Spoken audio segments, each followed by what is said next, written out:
Spoiler warning, we're going all in. Here are the most iconic moments in gaming history. You have to go into the past.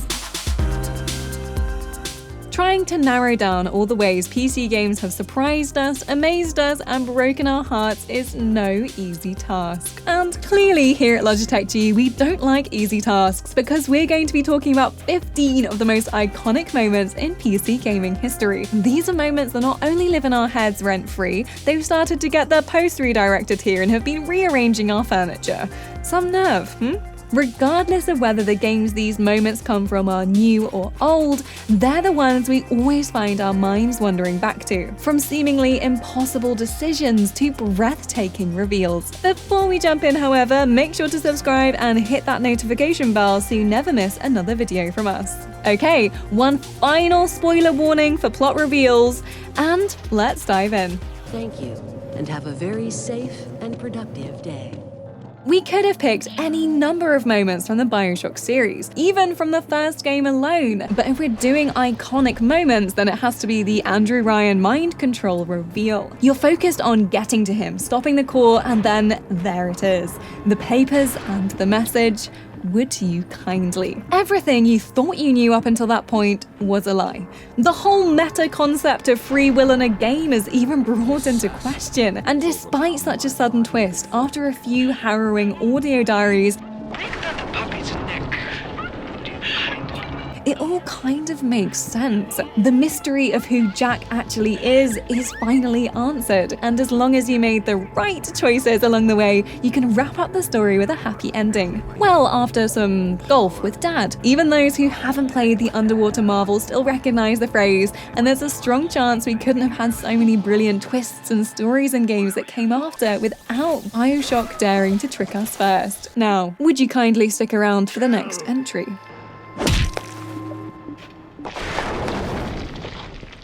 Titanfall 2's brilliant story and gameplay is memorable in itself, but the level design of Effect and Cause will go down in history. This is the mission that allowed us to travel in time, switching from the overgrown facility in the present to its full glory in the past. At first, we were just observing what went on before, but soon we get the chance to switch time at will and set off a slightly catastrophic chain of events. Whatever they're planning, it's potentially catastrophic. This means we can jump between both places in real time, thanks to maps that line up perfectly. We can get behind enemies in the past by switching to the present, or jumping from broken platforms to fixed ones, travelling through time instantly. The whole mechanic could have been a game in itself, and yet it's just there for one level, meaning we're left thinking about it for the rest of the campaign and, well, probably for the rest of time. Plus, it all ends in an epic frozen explosion, the cause of all your previous actions from the mission.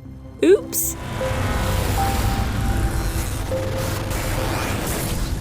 We don't hear much about the robbing the Cradle mission from Thief Deadly Shadows these days, but for years after its release, this was considered the inarguable high tide mark for level design. Designer Jordan Thomas would go on to work for Irrational Games and create the Fort Frolic section of Bioshock, such was its legendary status. We don't care how tough you are. The Cradle is one of the most disturbing and affecting passages of play ever devised. I can hear you breathing. Nobody here in the Cradle does that anymore. All the more so because it comes quite abruptly during an otherwise non-terrifying stealth game. Hop into a mansion, rob a pot-bellied rich baron, back into the night, rinse and repeat. But then you find yourself in an asylum meets orphanage, reading notes that would make even Mulder and Scully a little shaky.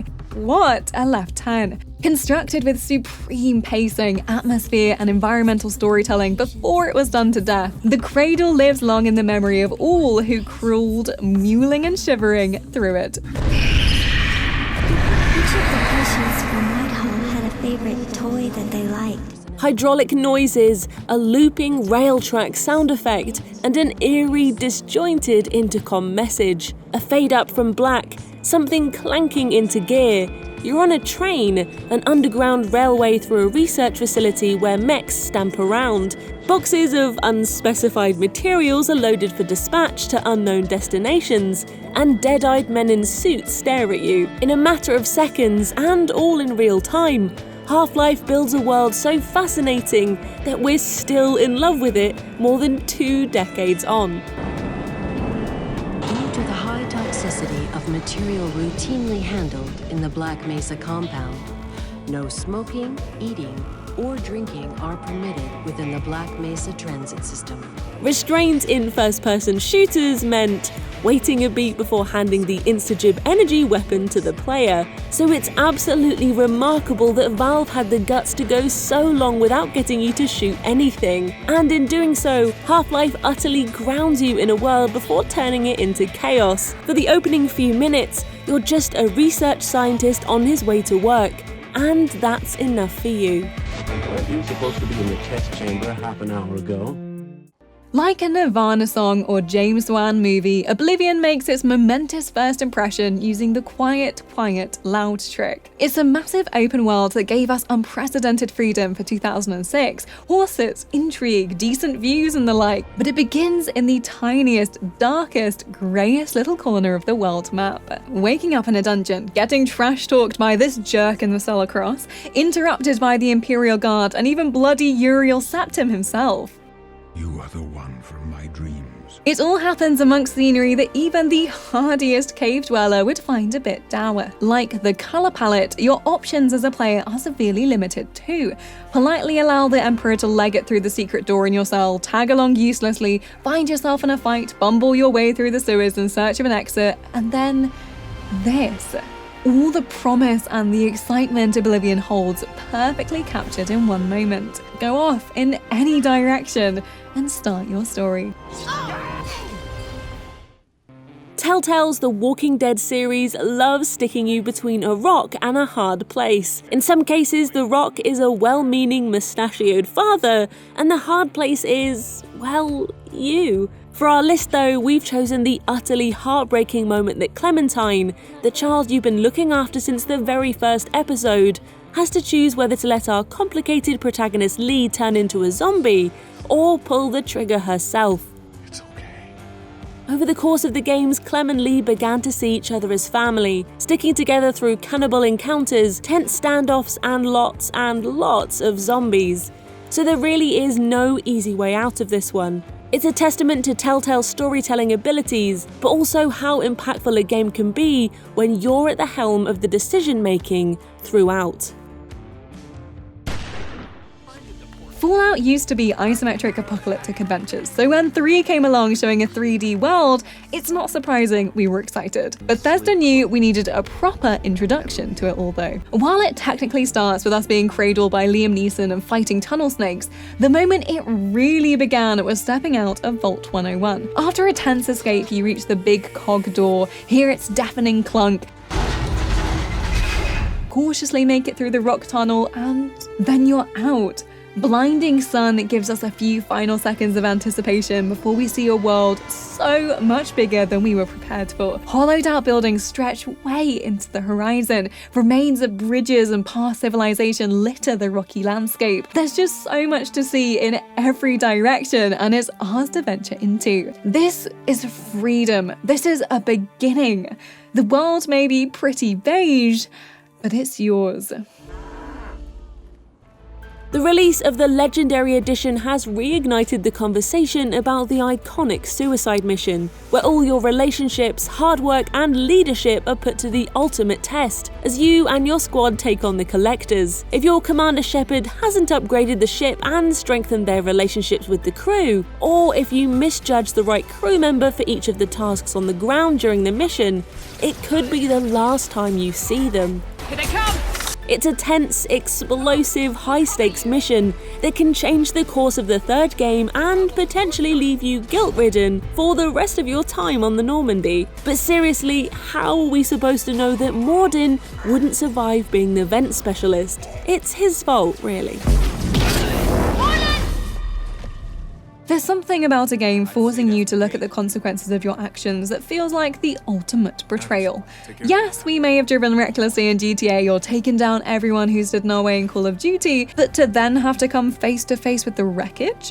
It's a duplicity that only video games can pull off. Spec Ops: The Line forces the players to look at the reality of war. And in the infamous White Phosphorus mission, you, the player, must not only deploy the deadly chemical, but face the aftermath. Why? It's a sobering moment, and one not often faced in games about winning wars and being the hero. It's something several games have attempted since, but with Spec Ops: The Line having initially released in 2012, it was truly on the front line of this kind of storytelling. We need to keep moving.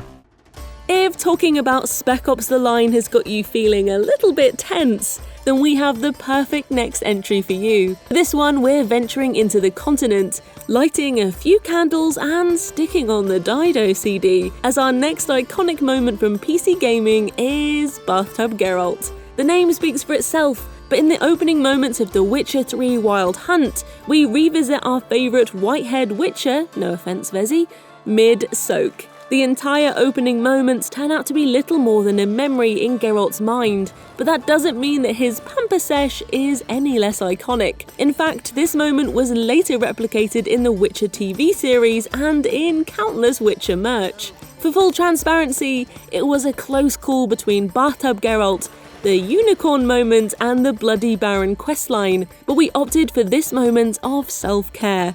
It's a pretty good spread though. No, not like that. The whole of Inside is memorable. We could have just put Inside is iconic and moved on, because after those 4 to 5 hours, you're left reeling and overwhelmed by what you've just experienced. It has intense action as you run for your life, or moments of incredible peace as you drift through water, but nothing stuck with us more than becoming the blob. After infiltrating the mysterious facility with our unknown goal, we dive into a tank to join a fleshy blob of people and limbs, and suddenly we're in control of that whole being. No longer the single boy, we are a collective consciousness, spurred on to help ourselves even more and free every one of our arms, legs, and various parts. Inside's brilliant puzzles continue, but this time as a very different entity, and create the most dramatic experience so far, which is saying a lot. And after everything, all this work, we escape. The boy, the blob, whatever we are finally free.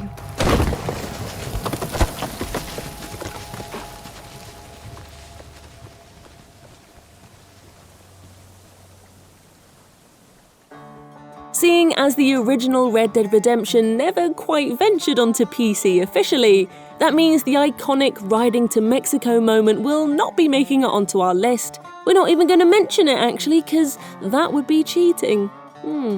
No, instead we're opting for a scene from its successor, Red Dead 2, specifically the ending of the Guarma questline. After the gang return from Guarma, they are suitably shaken. Arthur arrives back with little to show for himself, except for a certainty that Dutch needs to be stopped. Quite clearly isn't a gang of outlaws held up here. After stealing a horse and heading back to camp to do just that, Unshaken by D'Angelo kicks in. Regardless of whether you continue to ride yourself, or let the cinematic mode take the reins, it's a truly beautiful moment, as Arthur hears the voices of characters that he's met along his journey, proof that despite everything Arthur has been saying up until this point, people can change. Easy.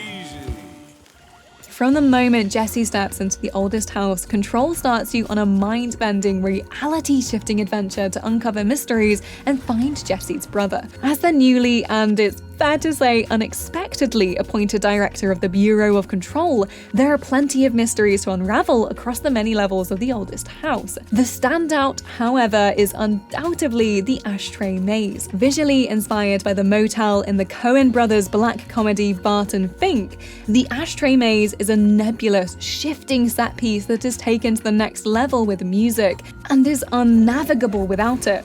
Thanks for the headset, Artie. We'll get it back to you soon. It's a standout moment in a game fit to bursting with standout moments, providing you can find your way out, that is. When you first return to your family home after a year abroad, it's clear something is amiss. In the 3-hour runtime of Gone Home, the sense that it's building to a dramatic horror reveal is unmistakable. As you rummage through the family home, the dread is palpable, each paper you turn over potentially revealing a dark secret or untimely death. What transpires, however, is one of the most unforgettable bait and switches in video game storytelling, as Gone Home reveals itself to be a delicate LGBT love story. Gone Home's success also helped to reinvigorate the genre we now refer to as walking sims, its reach even extending to Uncharted 4, as Naughty Dog said they took inspiration from the slow-paced exploration. It seems, contrary to popular belief, there are some benefits to going home. Katie, you know how Mom and Dad are. Not exactly super open-minded. Whether you love it or say you hate it because you've never quite gotten the hang of the building mechanic, Fortnite is a cultural icon. From having Travis Scott perform in the game to 12.3 million concurrent players, to having the players team up to take down a Marvel villain, the free-to-play Battle Royale has been pushing boundaries and trying new things since it first released back in 2017. It was hard to pick a single moment from all the live in-game events they put on, but when the world of Fortnite literally ended as Season X drew to a close, it was followed by a black hole and then an entirely new island for Chapter 2. Just when you think you're ready to hang up your rocket launcher and leave Pleasant Park for good, they devise a new and exciting event to get everyone talking. So those are some of the most iconic moments in PC gaming. Was your favourite moment missing from our list? Let us know in the comments below, and who knows, maybe it'll make an appearance in a part 2. Make sure to like, subscribe and hit that notification bell so you never miss another video, and we'll see you in the next one.